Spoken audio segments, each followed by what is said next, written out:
1 जून को यूक्रेन ने operation spider चलाकर रूस के एयरबेस पर किस तरह तबाही मचाई थी, ये पूरी दुनिया ने देखा। यूक्रेन ने भीषण ड्रोन हमले में रूस के कम से कम 40 बॉम्बर्स को तबाह कर दिया।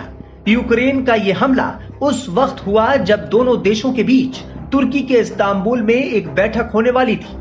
यूक्रेन 40 एयरक्राफ्ट को ध्वस्त करने का दावा कर रहा है, जिनमें Tu-95 और Tu-22 बम वर्षक भी शामिल हैं। ये दोनों एयरक्राफ्ट परमाणु हथियार ले जाने में सक्षम थे। बताया जा रहा है कि यूक्रेन इसकी तैयारी करीब 18 महीनों से कर रहा था। मतलब यूक्रेन ने अगर इतना अंदर, रशिया के इतने अंदर ये अटैक किया है, तो ये बगैर लोकल सपोर्ट अंदर उसको हासिल हुए नहीं हो सकता। और हम इसी लोकल सपोर्ट को .5 बिल्कुल सही बात करते हैं। आधा फ्रंट वॉर हिंदुस्तान। जी, यस बिल्कुल सही है। मैं एक और बात कह रहा हूं। कुछ समय पहले आपको याद होगा सबको कि क्रेमलिन पे भी अटैक हुआ था, एक ड्रोन ने आके क्रेमलिन पे हमला करा था। बेसिकली क्या है, ये ज़ेलेंस्की अपनी मार्केटिंग कर रहा है और अब मैं आपको बताता हूं कैसे मार्केटिंग कर रहा है। दोस्तों, जब से ट्रंप आया है तब से दिनेश भाई क्या हुआ है कि ट्रंप ने बोला तुम्हारी फंडिंग बंद कर दूंगा। रिसेंटली जो जनरल सेक्रेटरी है नेटो का, नेटो के जनरल सेक्रेटरी ने बोला कि जितने भी नेटो की मेंबर कंट्रीज हैं सब के सब अपना जो बजट है वो 5% ऑफ जीडीपी करो। आपको भी पता ही है 5% जीडीपी का हर एक नेटो देश अपना बजट बढ़ेगा। ये नेटो के जनरल सेक्रेटरी ने ऐलान कर दिया करीब 5 दिन पहले।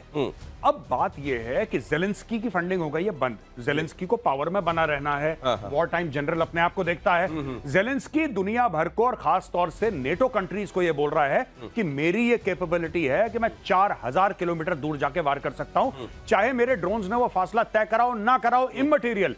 मैंने उड़ा दिया ना, मैंने 40 हवाई जहाज उड़ा दिए, तुम उड़ा पाए? तुम नहीं उड़ा पाए। मैं हूं जो करके दिखा सकता हूं, लाओ पैसा। यही चक्कर चल रहा है इसका, ये मार्केटिंग कर रहा है अपनी। और आपको यह भी पता है कि तुर्की के अंदर इनका पीस टॉक्स होने वाले थे, और अवेयर पीस टॉक्स आज नहीं मंडे। अब क्या नहीं, अब एक बात बताइए, उस पीस टॉक्स का क्या होगा?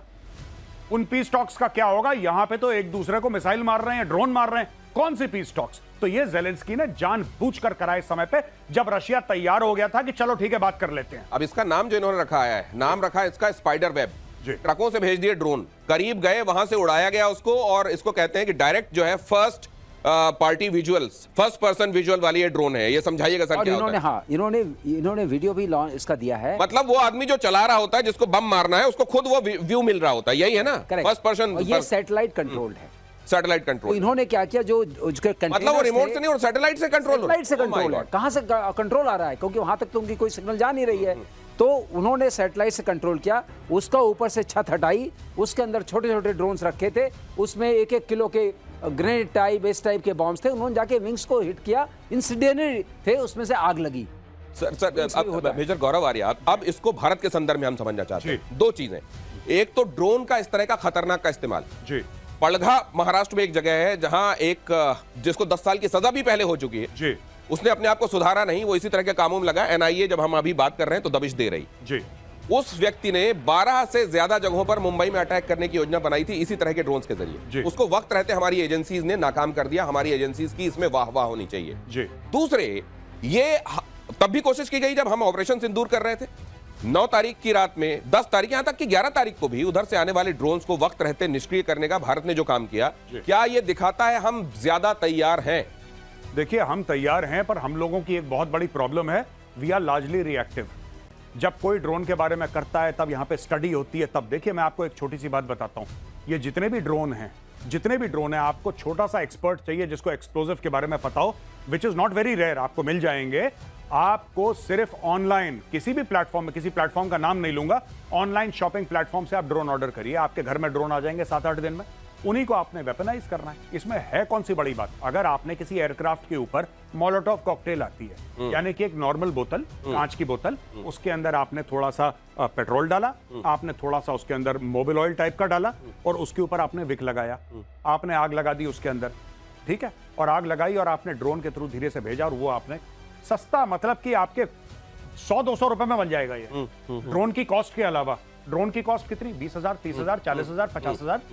भाई साहब, करोड़ों, मिलियंस ऑफ डॉलर्स का आप एक एयरक्राफ्ट, ऐसे आपने आग लगा दी एयरक्राफ्ट में। यही तो ज़ेलेंस्की कर रहा है।